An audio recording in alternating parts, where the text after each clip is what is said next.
ছোট এলাচ, দারুচিনি, লবঙ্গ নিয়েছি আমি জিরা মহিষের মাংসের ঝোল রান্না করার জন্য। নিয়েছি এক টুকরো আদা, 4টা রসুন। এবার সবগুলো মশলা আমি পেস্ট করে নিয়ে আসছি। নিয়েছি 2 কেজি মহিষের মাংস। এবার আমি গুঁড়ো মশলাগুলো সব একে একে দিয়ে দেব। প্রথমে দিয়ে দিলাম ধনিয়া গুঁড়া 2 টেবিল চামচ, মরিচ গুঁড়া 2 টেবিল চামচ। এবার আমি দিয়ে দিচ্ছি স্বাদ মতো লবণ। লবণ দেওয়া হয়ে গেল। এবার আমি দিয়ে দিচ্ছি যে মশলাগুলো দেখেছিলেন দারুচিনি, জলা, সবগুলো দিয়ে দিলাম। এবার 2 টেবিল চামচ রসুন বাটা দিয়ে দিচ্ছি। এবার আমি সবগুলো মশলা দিয়ে দিলাম। এবার দিয়ে দিচ্ছি আদা পেস্ট, দিয়ে দিচ্ছি জিরা বাটা দিয়ে দিলাম। এবার আমি দিয়ে দিচ্ছি পেঁয়াজ কুচি 1 বাটি পরিমাণ। আপনারা চাইলে কমিয়ে বাড়িয়ে নিতে পারেন। যেহেতু আমার মাংসের পরিমাণ বেশি, 2 কেজি মাংস নিয়েছি, তাই আমি পেঁয়াজটা একটু বেশি করে দিলাম। এবার আমার সব মশলা দেওয়া হয়ে গেছে। এবার আমি মাংসগুলো ম্যারিনেট করে নিচ্ছি। ম্যারিনেট করে নেওয়ার পরে আমি আধা ঘন্টার জন্য ঢেকে রেখে দেব। তো আধা ঘন্টা পর আমি ঢেকে রেখে দিলাম। দেখেন মাংসগুলো আমার কত সুন্দর হয়েছে, টকটকা লাল। এবার আমি আধা ঘন্টা পর প্যান বসিয়ে দিয়েছি। প্যানে আমি তেল দিয়েছি। তেলের মধ্যে আমি মাংসগুলো সব দিয়ে দিলাম। তারপর আমি কষিয়ে নিতে নিতে মাংসটা আমি চুলার উপরে রেখে দিলাম। দিয়ে আমি চালের আটার, যেহেতু রুটি বানাবো, চালের আটাটা আমি কেড়ে নিয়েছি। এটা হলো আউশ ধানের চালের আটা। মাংসটাও আমার এদিকে কষানো হচ্ছে, এদিকে আমি রুটি বানিয়ে নিচ্ছি। তো রুটি বানাতে বানাতে মাংসটাও আমার প্রায় হয়ে যাচ্ছে। তো আমি রুটি বানিয়ে নিলাম। দেখেন মাংসটা আমার হয়ে গেছে। আমি ভিডিওটা বেশি লম্বা করিনি, যেহেতু আমি রুটি বানাবো। রুটি বানাতে বানাতে আমার মাংসটাও রান্না এদিকে হয়ে গেছে। দেখেন মাংসের কালারটা কত সুন্দর টকটকে হয়েছে, মহিষের মাংসের ঝোল। আর সেই সাথে আমি রুটি বানিয়েছি।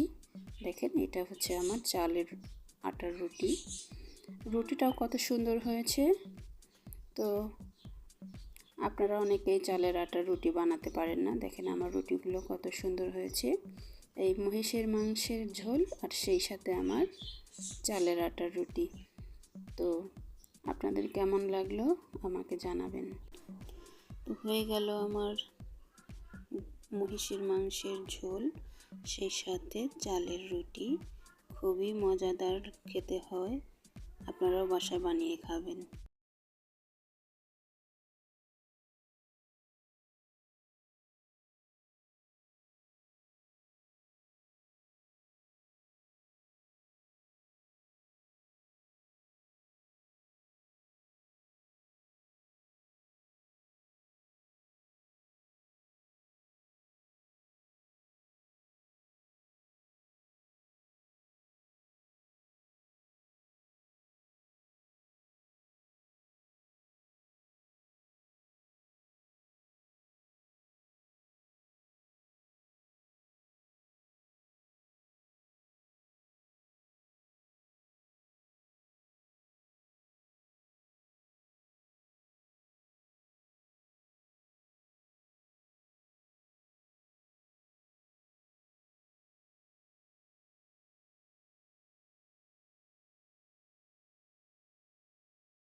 মহিষের মাংসের ঝোলের সঙ্গে চালের রুটি খেতে খুবই মজা লাগে। আপনারাও বাসায় বানিয়ে খাবেন।